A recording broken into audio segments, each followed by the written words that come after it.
What happened on February 13th, 2025? The day silver dealers across America ran out of inventory. The day COMEX vaults hit critical levels. The day institutional traders started panic buying. Most people think it was just another price spike. But what the mainstream media isn't showing you, what the banks are desperately trying to hide, is that February 13th wasn't the explosion. It was just the warning shot. And what's coming in 2026 will make that day look like a minor tremor before the earthquake. Welcome to Currency Archive. If you've been watching the precious metals market for years, if you remember when financial news actually explained the why instead of just the what, then you're in the right place. We don't do hype here. We do analysis that respects your intelligence. If that's the kind of content you're looking for, I'd appreciate if you'd subscribe to the channel. Think of it as bookmarking the one place that still treats metals analysis like the serious financial matter it is. And I'm curious, where are you watching from today? Drop your city or country in the comments. It helps me understand who's paying attention to what the institutions are really doing.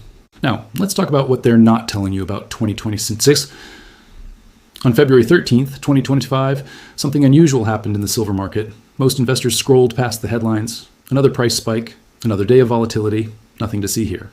But inside the offices of major bullion dealers across the United States, phones were ringing off the hook. Customers were being told something they had rarely heard before. We're out of stock. Delivery times are now 6 to 8 weeks. This was not supposed to happen. The analysts at Currency Archive examined the data from that day. And what they found was not a typical price movement. It was a structural crack in a system that has operated smoothly for decades. The surface story was simple. Silver prices jumped by approximately 8% in a single trading session. Financial media attributed it to geopolitical tensions and inflation concerns. Standard explanations, safe explanations. But the researchers dug deeper into the COMEX data. The Chicago Mercantile Exchange, where the majority of silver futures contracts trade, showed something alarming. Registered silver inventory, the actual physical metal available for delivery to contract holders, had fallen to levels not seen since the 2020 crisis. Here is where it gets interesting. During previous silver price surges in 2011 and 2020, inventory levels remained relatively stable. Prices moved, but the physical delivery system continued functioning normally. Premiums on physical silver bars stayed within historical ranges of $2 to $3 above spot price. February 13th was different. Within 72 hours of the price spike, premiums on 1-ounce silver rounds jumped to $8 over spot. Some dealers reported premiums as high as $12. This represented a premium spread of nearly 30% above the paper price.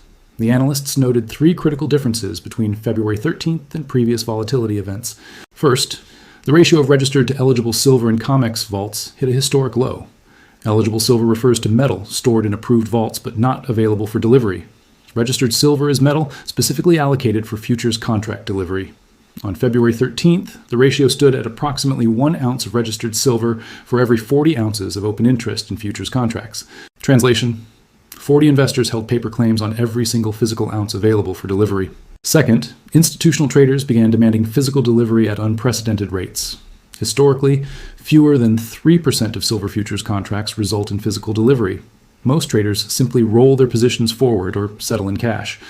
But during the February event, delivery demands spiked to nearly 12% of open interest. The system was not designed for this. Third, and perhaps most telling, the basis spread between futures prices and physical spot prices inverted. Under normal market conditions, futures contracts trade at a slight premium to physical metal. This reflects storage costs and the time value of money. But on February 13th, physical silver was trading at a premium to futures contracts. This inversion signals one thing: a breakdown in the arbitrage mechanism that keeps paper and physical prices aligned. Currency Archive researchers interviewed multiple bullion dealers during the weeks following February 13th. The pattern was consistent. Large institutional buyers were bypassing the futures market entirely and purchasing physical metal directly from refineries and mints. They were willing to pay premiums and accept extended delivery times. One dealer, speaking on condition of anonymity, stated, "We've been in this business for 30 years. We've never seen demand like this from institutional accounts. These aren't retail investors panic buying. These are fund managers and corporate treasuries building strategic positions." The data from the United States Mint supported this observation. Silver Eagle coin sales in February 2025 exceeded 5 million ounces, the highest monthly total since March 2020. But unlike 2020, when retail investors drove demand, the 2025 surge included bulk orders from institutional buyers. Meanwhile, mining production remained flat. Primary silver production had not increased meaningfully since 2016. Most silver comes as a byproduct of copper, lead, and zinc mining. When base metal prices are soft, silver production suffers regardless of silver's price. The Currency Archive Analysis team identified the core issue. February 13th revealed that decades of paper market expansion had created a leverage ratio the physical market could no longer support. But why did this happen now? What changed in the global monetary system that turned a routine price spike into a supply crisis?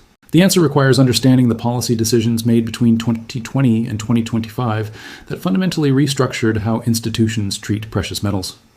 That explanation begins with examining the monetary architecture shift. While investors focused on silver's price movements, few noticed the regulatory earthquake that had been quietly reshaping global finance since 2019. The change began in a Basel, Switzerland conference room, not with dramatic announcements or emergency meetings, but with a technical adjustment to banking regulations that most financial journalists ignored completely. Basel III, the third iteration of international banking standards, included a seemingly minor modification. Physical gold held in bank vaults would now be classified as a Tier 1 asset, equivalent to cash. This represented a fundamental shift in how the global banking system valued precious metals. The Currency Archive research team traced the ripple effects of this decision across 5 years of implementation. What they discovered was a complete restructuring of institutional behavior toward physical metals. Before Basel III's full implementation in January 2022, banks treated gold and silver as speculative assets. They generated profits by lending these metals to short sellers, creating paper claims that far exceeded physical inventory. 1 ounce of physical gold or silver might support 10, 20, or even 50 paper claims through this lending mechanism. This system worked beautifully for financial institutions. They earned lending fees while taking minimal risk. The paper market functioned smoothly because physical delivery demands remained predictably low. But Basel III changed the equation entirely. Under the new rules, banks holding physical gold could count it toward their capital requirements at 100% of its value. Paper claims, futures contracts, unallocated positions, certificates received 0 credit toward capital requirements. Worse, these paper positions now required banks to hold additional capital reserves to offset the leverage risk. The implications were profound and immediate. Between January 2022 and December 2024, major bullion banks reduced their paper silver lending by approximately 62%. They were not exiting the precious metals business. They were pivoting from paper leverage to physical accumulation. This created the first structural pressure point. As banks withdrew from the lending market, the available supply of paper silver contracted sharply. Short sellers who had relied on borrowed metal to maintain their positions suddenly faced a liquidity crisis. But the Basel III impact represented only the first of 4 parallel developments that converged to create the conditions witnessed on February 13, 2025. The second development occurred in the central banking sector. According to data from the Bank for International Settlements, central bank gold purchases accelerated dramatically beginning in Q2 2022. The pattern was unprecedented. For the previous 2 decades, central banks had been net sellers of gold. The consensus view held that gold was a barbarous relic, unnecessary in a modern monetary system. That consensus shattered. Between 2022 and 2024, central banks added over 2,200 metric tons of gold to their reserves, the highest 2-year accumulation period in recorded history.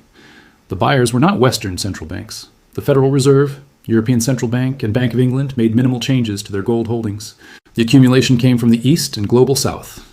The People's Bank of China reported 18 consecutive months of gold purchases through November 2024. The Reserve Bank of India tripled its gold reserves. Central banks in Singapore, Thailand, Turkey, and Poland became aggressive buyers. These institutions were not making speculative bets. They were restructuring their reserve portfolios away from dollar-denominated debt instruments and toward hard assets. The third parallel development emerged from the BRICS economic bloc. In August 2023, the BRICS nations announced progress toward a new settlement system for international trade. The details remained vague, but the framework was clear. Bilateral trade between member nations would increasingly settle in local currencies or in a basket system partially backed by commodities, including gold and silver. The Currency Archive analysts noted the careful language used in official BRICS statements. They never mentioned replacing the dollar or creating a gold-backed currency. Such rhetoric would trigger defensive responses from Western financial institutions.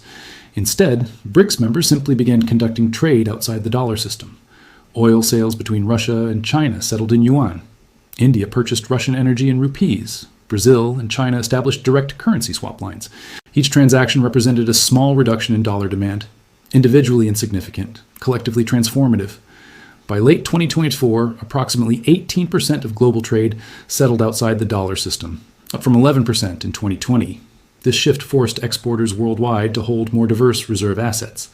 Gold and silver became logical choices for countries seeking monetary insurance. The fourth development received the least media attention, but may prove most consequential for silver specifically. Industrial demand for silver in strategic sectors, defense electronics, artificial intelligence infrastructure, solar panel manufacturing, and electric vehicle production accelerated beyond mining industry projections. A single AI data center requires approximately 40 kilograms of silver for server infrastructure, power management systems, and cooling mechanisms. As major technology firms raced to build AI capacity, silver demand from this sector alone increased by 37% between 2023 and 2024. Meanwhile, global primary silver mine production remained essentially flat at approximately 830 million ounces annually. The mining industry faces a fundamental problem. Silver is rarely the primary target of mining operations. Most silver comes as a byproduct of copper, lead, and zinc extraction. When copper prices soften, as they did through much of 2023 and early 2024, silver production suffers regardless of silver's spot price. Miners cannot simply produce more silver in response to demand. The economics do not work that way. These four developments, banking regulatory changes, central bank accumulation, trade settlement diversification, and industrial demand growth, converge between 2022 and 2025. Each trend reinforced the others. Banking regulations pushed institutions toward physical metals. Central bank buying reduced available supply. Trade diversification increased monetary demand. Industrial consumption absorbed production. And silver sat at the precise intersection of all four trends. Unlike gold, which functions primarily as a monetary asset, silver carries dual identity. It serves as both a monetary metal and an irreplaceable industrial commodity. This duality created compounding pressure that gold alone does not face. The Currency Archive team calculated that by January 2025, annual silver demand from monetary and industrial sources exceeded mining production by approximately 220 million ounces. This deficit required drawdown of above-ground inventories to meet demand. For a few years, such drawdowns can continue. Inventories accumulated during previous decades provide temporary buffer, but inventories are finite. And February 13th, 2025, suggested that buffer was approaching exhaustion. The question now shifts from what happened to what happens when COMEX can no longer deliver. In Lower Manhattan, inside a nondescript building at 1 North End Avenue, sits one of the most critical infrastructure components of the global financial system. Few outside the precious metals industry could identify it. Fewer still understand its function. The COMEX vault system stores the physical silver that backs the futures market. But calling it a storage facility misses the point entirely. COMEX vaults function as the settlement mechanism that keeps paper prices tethered to physical reality. When that tethering breaks, the entire pricing structure collapses. The Currency Archive research team obtained vault inventory data spanning 15 years. The pattern they identified suggests February 13, 2025 was not an isolated incident, but rather the first visible symptom of a terminal condition. To understand what is breaking, one must first understand how the system was designed to work. COMEX silver exists in two categories, eligible and registered. This distinction is not semantic. It determines everything about how the delivery mechanism functions. Eligible silver represents metal stored in approved vaults, but not allocated for delivery against futures contracts. Think of it as silver sitting in a warehouse, owned by various entities, but not currently in play for contract settlement. Registered silver is metal specifically allocated to fulfill delivery obligations. When a futures contract holder demands physical delivery, the exchange pulls from registered inventory. Under normal market conditions, the ratio between registered and eligible silver remains relatively stable. Approximately 20 to 30% of total vault holdings stay in registered status. This provides adequate buffer for delivery demands, while allowing the remaining inventory to serve other purposes, backing ETFs, supporting lending operations, or simply remaining in storage. But something changed beginning in late 2023. The proportion of registered silver began falling steadily. By December 2024, registered inventory had dropped to just 11% of total vault holdings. In absolute terms, registered silver stood at approximately 42 million ounces. That number requires context. On February 13th, 2025, open interest in COMEX silver futures contracts represented claims on approximately 840 million ounces of silver. Each contract represents 5,000 ounces. With 168,000 contracts open, the theoretical delivery demand could reach nearly 1 billion ounces. The math becomes uncomfortable quickly. 42 million ounces of registered silver, 840 million ounces of paper claims, a ratio of 20 to 1. The system depends on one critical assumption. Most contract holders will not demand physical delivery. Historically, this assumption proved valid. Fewer than 3% of contracts resulted in delivery. Traders preferred cash settlement or rolling positions forward into future months, but February 13th broke the historical pattern. Delivery demands spiked to 12% of open interest. Instead of 3 contracts per 100 demanding metal, 12 contracts per 100 sought physical settlement. The registered inventory could not support this demand level. The currency archive analysts identified what happened next through examination of EFP transactions, exchange for physical settlements. When COMEX cannot deliver registered silver to satisfy a contract, it offers the contract holder an EFP arrangement. Essentially, the exchange says, "We cannot deliver your metal from our vault today, but we will arrange for you to receive equivalent metal from an approved dealer at a future date." This mechanism exists as a pressure relief valve. It allows the exchange to honor delivery obligations even when registered inventory runs low. The problem emerges when EFP volume becomes the norm rather than the exception. During February 2025, EFP transactions represented over 40% of all delivery settlements. The COMEX system was no longer delivering physical metal from registered inventory. It was arranging for future delivery from external sources. This created a second-order problem that most analysts missed. When dealers agree to EFP settlements, they must acquire physical silver to fulfill those obligations. This forces them into the spot market as buyers. Their purchasing drives physical premiums higher while simultaneously draining available inventory from the dealer network. One major bullion dealer reviewing the February data noted a troubling pattern. We were simultaneously being asked to provide metal for EFP settlements, while experiencing unprecedented retail and institutional demand. Our supplier network could not source enough material. For the first time in our company's history, we could not fulfill orders within our standard delivery timeframes. The basis spread data confirmed the pressure. In functioning futures markets, contracts trading for delivery in future months typically trade at a slight premium to spot prices. This contango reflects storage costs and financing charges. It represents normal market structure. But during the February crisis, the basis inverted. Spot physical silver traded at premiums above futures prices. This backwardation indicates severe supply stress. It means market participants value immediate possession more than future delivery promises. The Currency Archive team identified 3 potential resolution paths for the COMEX structural crisis. Each carries profound implications for price discovery and market function. Resolution Path 1, force majeure cash settlement. COMEX rules permit the exchange to declare force majeure under extraordinary circumstances and settle contracts in cash rather than physical delivery. Precedent exists. The palladium market experienced cash settlements in 2001 when physical supply could not meet delivery demands. If COMEX invokes this mechanism, contract holders receive cash compensation based on settlement price calculations. They do not receive metal. This would effectively acknowledge that paper claims exceeded physical supply by too wide a margin to maintain the delivery fiction. The immediate consequence?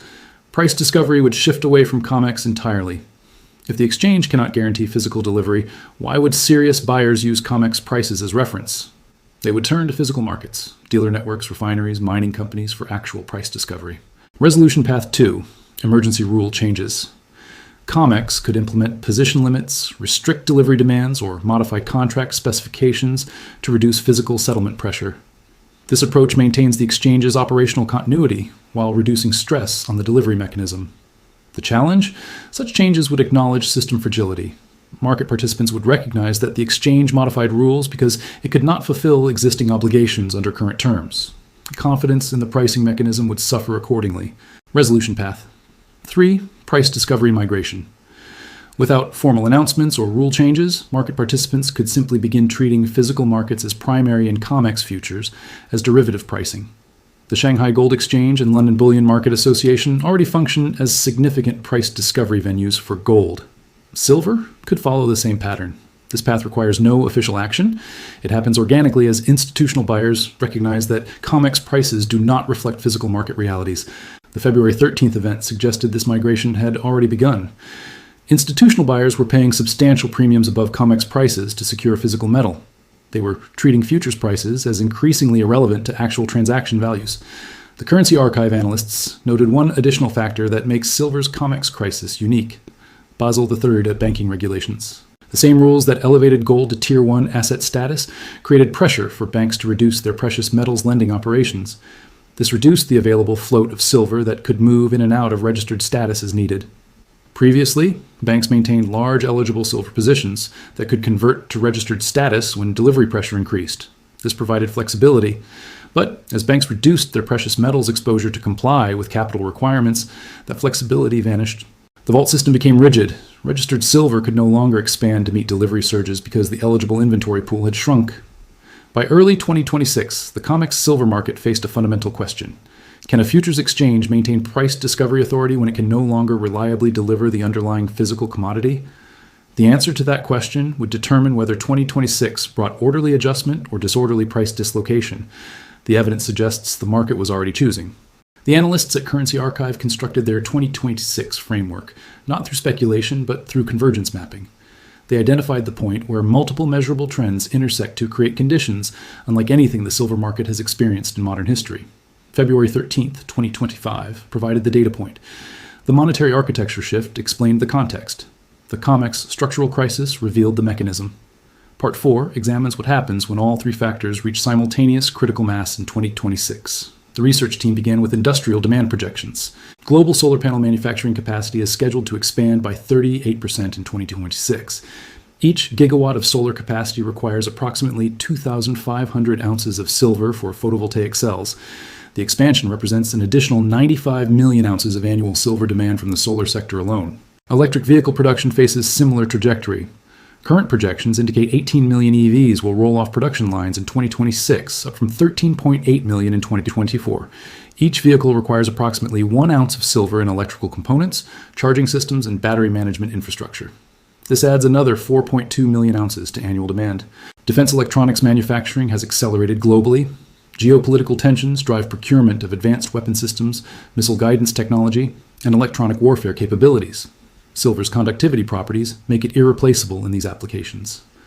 The Currency Archive team estimates defense-related silver consumption will increase by approximately 12 million ounces in 2026. Artificial intelligence infrastructure expansion continues at remarkable pace. Major technology firms have announced plans to bring 17 new large-scale AI data centers online during 2026. Using the established metric of 40 kilograms of silver per data center, this represents approximately 23 million ounces of new demand. The industrial demand total for 2026, approximately 134 million ounces beyond 2024 consumption levels. Now, examine the supply side. Primary silver mine production remains constrained by base metal economics. Copper prices have remained range-bound through early 2026. Lead and zinc markets show minimal growth. Since 72% of silver comes as byproduct of these metals, primary silver production is projected to increase by only 8 million ounces in 2026. Secondary production, recycling of silver from industrial applications, jewelry, and coins, cannot fill the gap. The recycling infrastructure requires 3 to 5 years to respond to price signals. Higher prices in 2024 and 2025 will not translate into increased recycling flows until 2027 or 2028. The supply-demand mathematics becomes stark. Industrial demand increases by 134 million ounces. Supply increases by 8 million ounces. This creates a 126 million ounce deficit before accounting for any monetary demand. Monetary demand represents the unpredictable variable. If central banks continue accumulating precious metals at the pace established in 2024, an additional 40 to 60 million ounces of silver demand enters the market in 2026. If institutional investors increase precious metals allocations by even modest percentages, another 30 to 50 million ounces gets absorbed.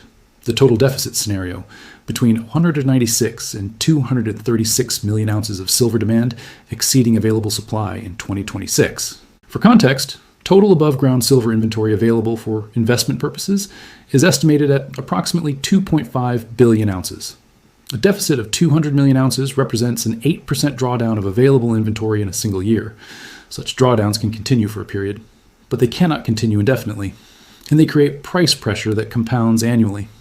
The Currency Archive team constructed 3 scenarios for how 2026 unfolds. Base case scenario assumes continuation of current trends without major disruptions. Industrial demand grows as projected. Monetary demand remains moderate.